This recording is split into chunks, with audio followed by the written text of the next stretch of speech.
You're 42 years old. It's late. The house is quiet. You're sitting at your kitchen table scrolling through your accounts, not because you want to, but because something in the back of your mind will not let this go anymore. Your retirement balance reads $87,000. You stare at it for a second longer than usual. Then you start doing the math. Not detailed math, just enough to feel the weight of it. And the realization does not hit like panic. It hits slower than that, heavier than that. At this pace, you are not going to get where you thought you would. Your mortgage still stretches into your 60s. Your kid is 6 years away from college. Your car just needed a repair that cost more than a vacation used to. Your insurance is higher. Groceries are higher. One parent is starting to need more help. Nothing catastrophic happened. That is the problem. Because when nothing dramatic goes wrong, it is easy to tell yourself everything must be fine. But deep down, you already know something is off. And the thought shows up quietly, in a way that feels more honest than loud. I'm in my 40s. I should not feel this uncertain anymore. Here's the truth most people do not want to face. Your 40s are not when your financial life breaks. Your 40s are when the consequences finally become visible. But there is a second truth, and this one matters more. Your 40s are also the last decade where ordinary decisions can still fix extraordinary delay. Not perfectly, but meaningfully. Because this decade is not about learning in the abstract anymore. It is about execution. It is about choosing what matters, eliminating what does not, and acting with enough urgency that the next 15 to 20 years work for you instead of against you. And if you use this decade right, you do not just catch up. You stabilize, you simplify, you regain control. Why your 40s are different and why that matters. In your 20s, mistakes were cheap. You had time to recover from bad jobs, overspending, and financial confusion. In your 30s, progress was uneven but still forgiving. You could still tell yourself you were building, you were climbing, you were figuring it out. In your 40s, the system tightens, time compresses, and the margin for error shrinks. For many workers, earnings are strongest between ages 45 and 54. That does not mean every single person will hit a perfect peak. But for a large number of people, this is the period where income reaches its highest or most stable level. That is the opportunity. But here is the constraint. You likely have only 15 to 20 years before retirement becomes real instead of theoretical. And wealth does not grow linearly. It compounds, which means time matters more than effort. Let's make that real in practical terms. If you invest $10,000 at age 40 and earn a long-term average return in the 7 to 8% range, that money can grow to roughly $65,000 to $70,000 by age 65. Wait 5 years and invest the same amount at 45, and now you are closer to $45,000 to $47,000. Nothing changed except time, but that 5-year delay cost you over $20,000 in growth. That is the invisible cost most people never calculate. Now add real life on top of that. Your 40s are also when expenses peak. Housing is expensive, kids are expensive, healthcare stops feeling hypothetical. Aging parents may start needing help. Home repairs get bigger.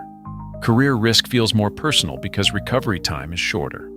So now you are balancing 3 forces at once: your highest income, your highest expenses, and your shortest runway. That is why this decade matters more than any other. Milestone 1. Close your retirement gap without panicking. Let's start with the number most people avoid. There is a commonly used benchmark that suggests having around 3 times your salary saved by age 40 and closer to 4 to 5 times by your mid-40s. It is not a law of nature. It is a benchmark, and for many people, it is not where they are. A lot of households in their 40s have far less saved than that. So if you feel behind, you are not unusual. But you are responsible for what happens next. The first mistake people make here is emotional. They look at the gap, feel shame, and then avoid the math even more. The second mistake is strategic. They assume that because they are behind, nothing they do now will matter enough. Both reactions are wrong. The math is not gentle, but it is still workable. To maintain something close to your current lifestyle in retirement, you will likely need roughly 70 to 80% of your pre-retirement income. If you make $80,000 today, that could mean needing about $55,000 to $65,000 a year later, depending on taxes, housing, health costs, and how you actually live. Social Security may cover part of that, but not all of it, and your exact benefit depends heavily on your earnings record and when you claim. The rest has to come from your portfolio. The old 4% rule is still useful as a starting point, but it should be treated as a rule of thumb, not a guarantee. More conservative planning assumptions are often wiser. The point is not the exact withdrawal rate. The point is this: you need a large enough asset base to generate income without putting yourself at high risk of running out of money later. So what do you do if you are behind? You do not panic. You increase intensity. Raise your contribution rate toward 15 to 25% of income if possible. Automate increases every time your income rises. Use both pre-tax and Roth accounts if they make sense for your situation. And stop thinking only in percentages. Start tracking annual dollars invested. Because wealth is built by actual capital committed, not by good intentions. If you get a raise, do not automatically absorb it into lifestyle upgrades. Split it. Direct part of it straight into retirement and part of it toward debt reduction or emergency reserves. If your company offers a match and you're not taking full advantage of it, fix that immediately. If you're self-employed or have side income, create a separate investing system for that money, instead of letting it disappear into general spending. Delay is no longer neutral in your 40s. It is expensive. Real case number 1, the catch-up without chaos strategy. A 43-year-old couple earning a combined $140,000 had about $120,000 saved for retirement. They felt behind, and objectively they were. But instead of trying to fix everything at once, they made 3 disciplined changes. First, they raised retirement contributions from 8% to 18% over 2 years instead of overnight, so the change was sustainable. Second, they redirected bonuses entirely into investments instead of treating bonuses like guilt-free spending money. Third, they eliminated one major recurring expense, a second car payment they did not truly need. 5 years later, they had crossed $400,000 invested. Not because of luck, not because of a secret stock, because of consistency plus time plus higher savings. That is what catching up actually looks like. It is rarely dramatic. It is disciplined. Milestone 2. Eliminate high-interest debt, ruthlessly.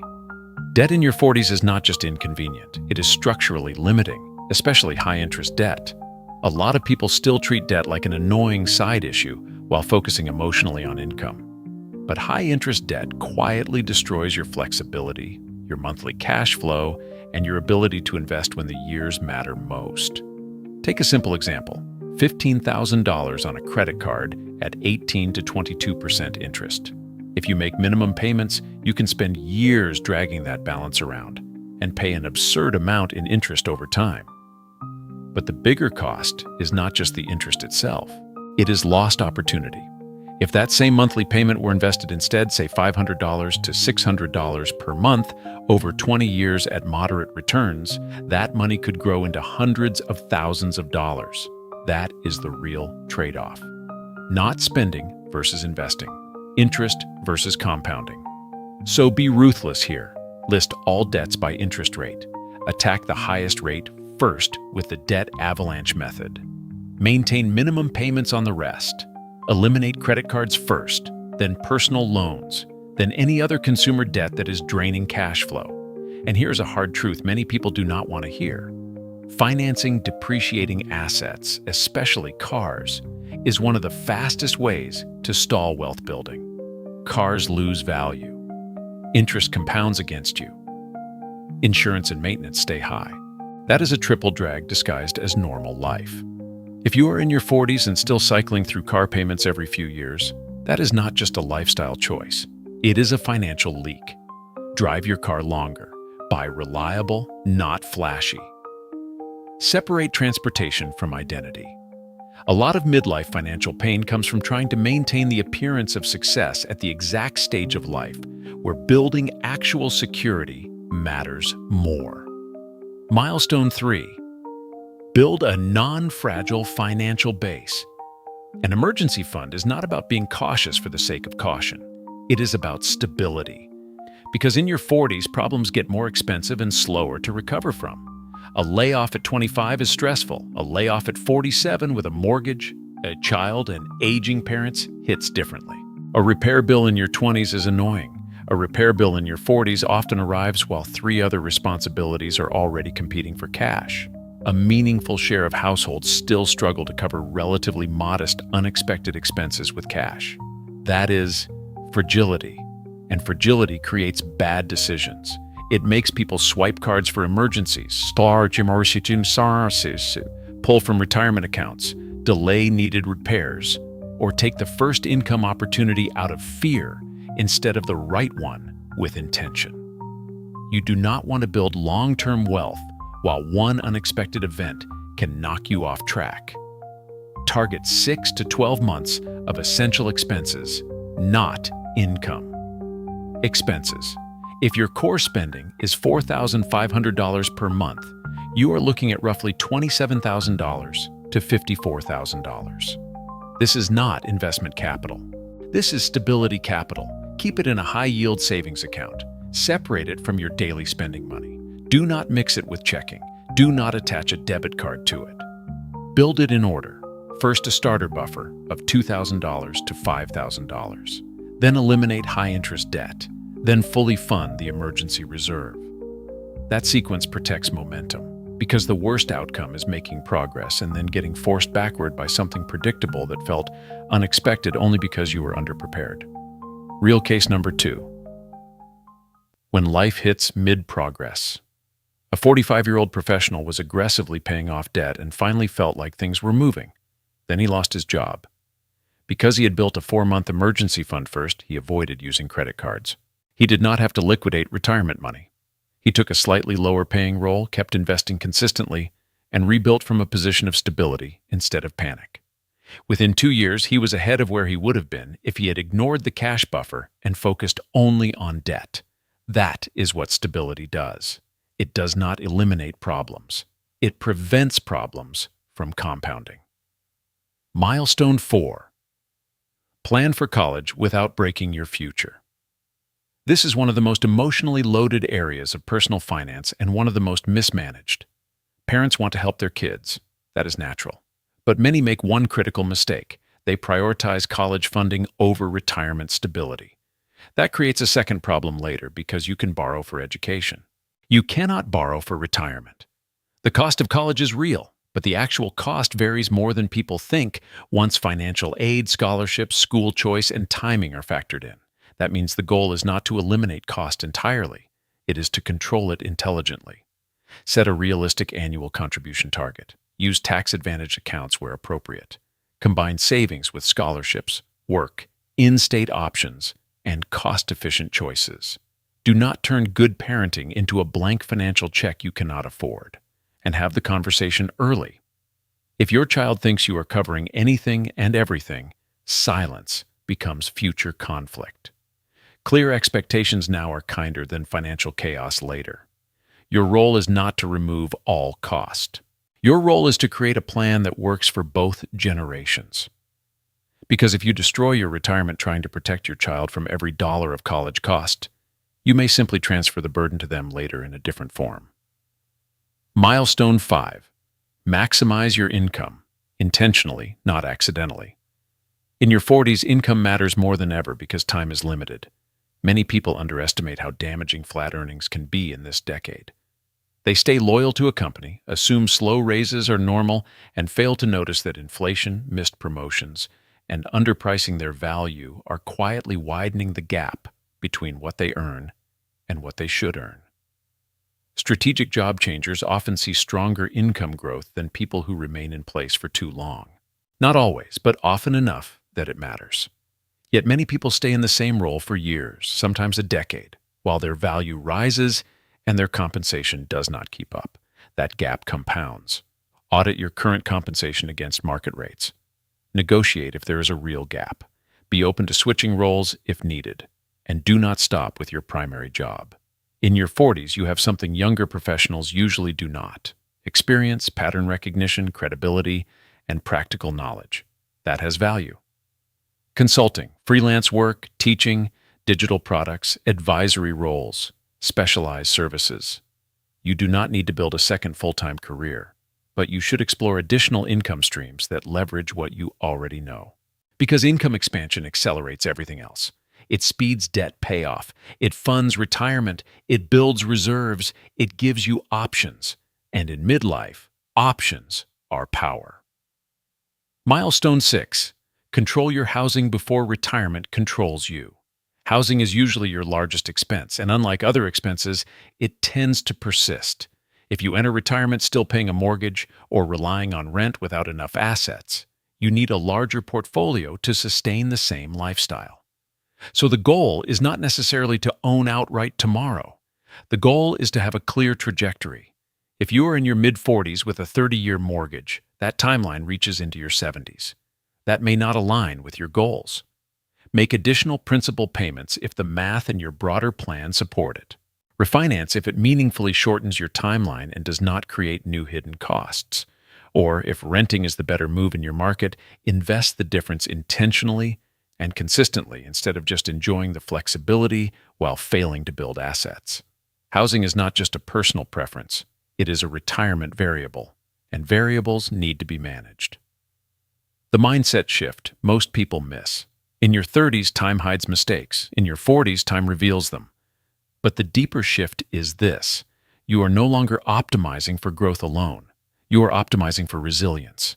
That means less impulse, more intention, less comparison, and more clarity. Because many people in their 40s look financially successful but are structurally fragile. High income, high expenses, low margin. Nice house, new car, expensive vacations, constant pressure. It looks good until something shifts. Real financial strength in your 40s often looks quiet. It looks disciplined. It looks slightly boring from the outside. But it is durable. And durability is what starts to matter now. Your 90-day reset plan. If you feel behind, do not try to fix everything at once. That is how people freeze. Execute in phases. In the first 30 days, focus on awareness and structure. Calculate your real monthly expenses. List all debts and rates. Increase retirement contributions, even slightly. Open or separate your emergency fund account. In days 30 to 60, focus on correction. Eliminate one high-interest balance. Reduce one recurring expense. Automate savings and investing. Research your market salary and update your resume or profile. In days 60 to 90, focus on expansion. Negotiate income or explore new opportunities. Increase contributions again. Build momentum into your emergency fund. Define your 3-year financial targets in real numbers, not vague hopes. You do not need perfection. You need direction and consistency. Final reality check. Your 40s are not too late, but they are no longer flexible. If you are 40, you still have time. If you are 45, you still have options. But both require action. Because the biggest risk in your 40s is not market volatility by itself. It is normal life that costs too much, drifts too long, and stays unexamined until the runway looks shorter than you expected. Closing. You are not out of time, but you are out of delay. This is the decade where you stop hoping things improve and start making them improve. Because the version of your life at 65 is not decided then. It is built now in contribution rates, debt choices, spending habits, housing decisions, and whether you choose comfort today over security tomorrow. So start, not perfectly, but deliberately. And do not underestimate this. The people who look calm in retirement are usually not the people who guessed right. They are the people who got serious in their 40s. Thanks for watching.